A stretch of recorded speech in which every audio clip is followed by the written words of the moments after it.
안녕하세요. 매일 아침 말씀 묵상에 오신 여러분을 진심으로 환영합니다. 5월 7일 화요일 죽임당한 두 증인. 생각할 문제: 두 증인인 구약과 신약에 어떤 일이 일어날 것을 예언하고 있는가? 성경이 멸시받는 절정은 어느 때 일어났는가? 오늘 우리에게 주는 교훈은 무엇인가? 계시록 11장 7절부터 9절의 말씀입니다. 그들이 그 정언을 마칠 때에 무주갱으로부터 올라오는 짐승이 그들과 더불어 전쟁을 일으켜 그들을 이기고 그들을 죽일 터인즉 그들의 시체가 큰 성길에 있으리니 그 성은 영적으로 하면 소돔이라고도 하고 애굽이라고도 하니 곧 그들의 주께서 십자가에 못 박히신 것이라. 백성들과 족속과 방언과 나라 중에서 사람들이 그 시체를 사흘 반 동안을 보며 무덤에 장사하지 못하게 하리로다. 하나님의 말씀 성경이 죽임을 당하는 사건이 일어날 것을 이야기합니다. 영적으로 하면 소돔이라고도 하고 애굽이라고도 하는 곳에서 그 일이 일어날 것을 이야기하고 있는데요.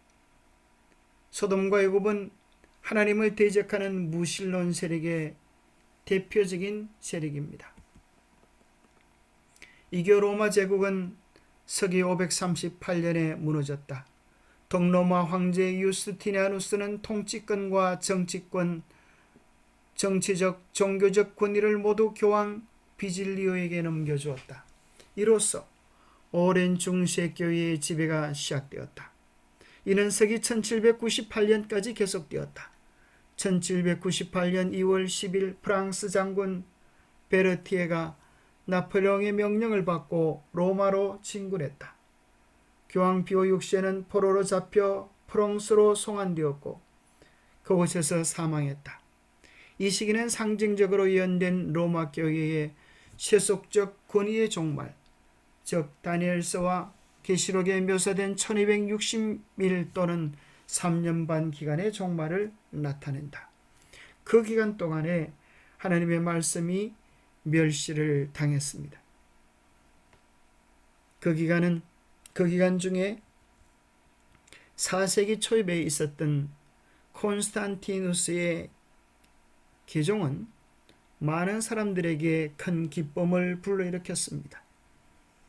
기독교가 공인되어지고 참으로 종교의 자유를 누리는 것처럼 보였습니다.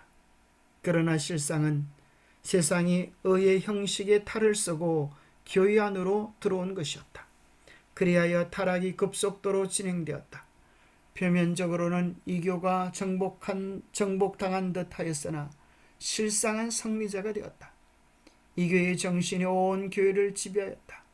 이교의 교리, 의식, 미신이 기독교인이라고 공언하는 많은 사람들의 예배와 신앙에 혼합되었다. 이러한 이교와 그리스도교 사이의 타협은 하나님을 대적하고 하나님보다도 자기를 더 높이리라고 예언된 죄악의 사람의 발전을 초래하였다. 하나님의 말씀을 멸시하게 되었던 이유가 중세 암흑시대 동안 교회가 이교도의 교리, 의식, 미신들을 마치 성경에 가르치는 것처럼, 성경의 내용인 것처럼 오도하여 가르쳤기 때문에 세상에 어둠이 왔고 그 어두움으로 인하여 세상은 분노하였고 그들은 성경을 배척하고 내어다 버리는 지경에 이르게 된 것입니다. 그 절정이 1789년 시작된 프랑스 혁명을 통해 성경의 권위에 대한 새로운 공격을 시작했습니다. 정부는 기독교를 대체할 목적으로 국가가 후원하는 무신론 종교인 이성 숭배를 공식적으로 선포했습니다. 이제 하나님을 배척하고 인간을 신으로 높이고 인간의 이성을 최고의 신으로 모셨습니다. 1793년 11월 10일에는 프랑스 전역에 이성의 축제가 열렸습니다. 프랑스 전역의 교회는 이성의 신전으로 바뀌었고 살아있는 여인이 이성의 여신으로 저기했습니다. 성경은 길거리에서 불태워졌습니다. 하나님은 존재하지 않으며 죽음은 끝없는 잠일 뿐이라고 선언되었습니다. 사탄은 하나님의 두 정인을 죽이기 위해서 불경건한 사람들을 통해 일했습니다.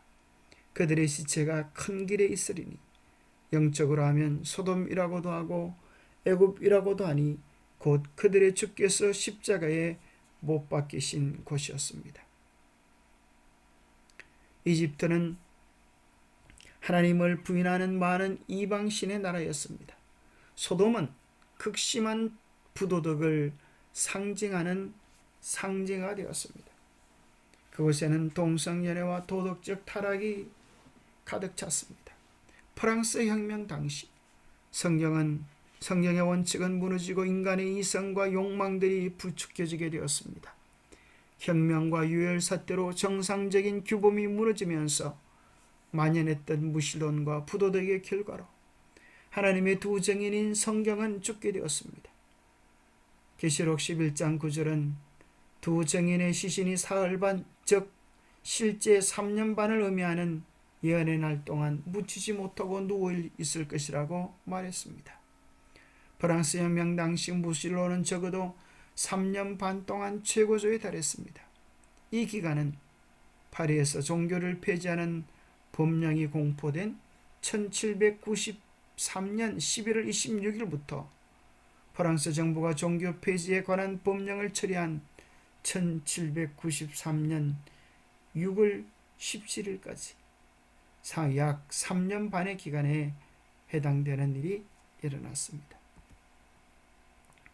뿐만 아니라 그들은 하나님께서 세우신 일주일 제도, 이 안식일 제도를 파기하기 위하여 달력을 변경하는 일까지 시도했습니다.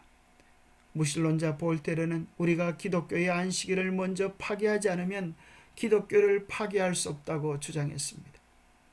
프랑스 혁명 동안 프랑스 혁명력을 사용하게 되었는데 이 프랑스 혁명력은 프랑스 혁명기에 제한되어 1793년부터 약 12년간 프랑스 혁명 정부가 사용한 달력입니다. 일주일 제도 대신 십진법을 사용하였습니다. 왜냐하면 7일 제도가 성경의 창조에서 왔기 때문입니다. 그리고 그들은 창조와 상관이 없는 십진법을 사용하면서 훨씬 더 유용하고 사람에게 도움이 될 것을 기대했습니다. 그들은 1년을 12개월로 똑같은 일수인 30일로 통일했습니다. 1년을 360일을 제외한 나머지 5, 6일을 축제일로 삼았습니다.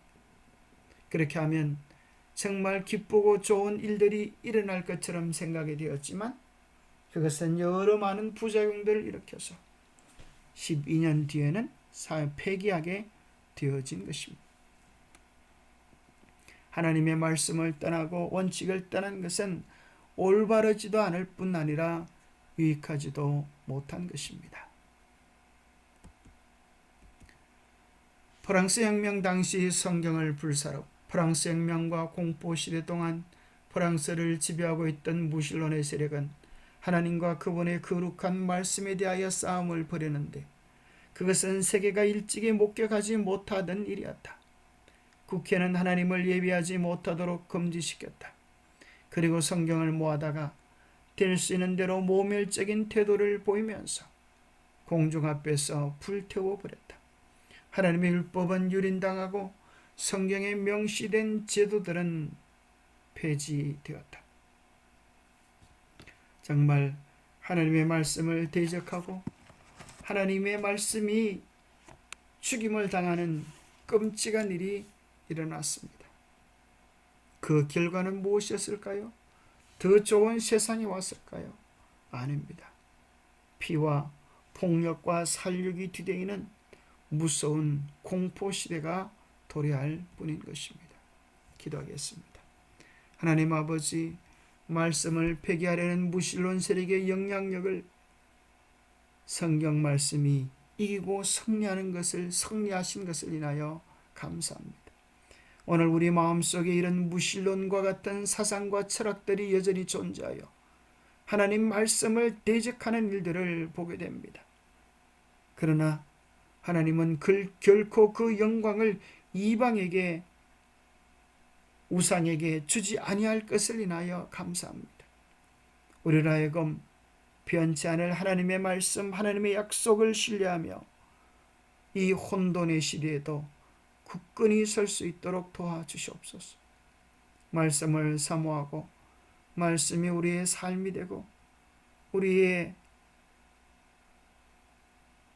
인생이 되어지는, 우리의 행복이 되어지는 귀한 축복을 허락하여 주시옵기를 우리 주 예수 그리스도 이름 모자하여 간절히 간구하옵나이다. 시편 1편은 이야기합니다. 복 있는 사람은 여호와의 율법을, 여호와의 말씀을 주야로 묵상하는 자다 했습니다. 말씀의 깊은 은혜가 우리의 삶에 가득하기를 축복합니다. 감사합니다.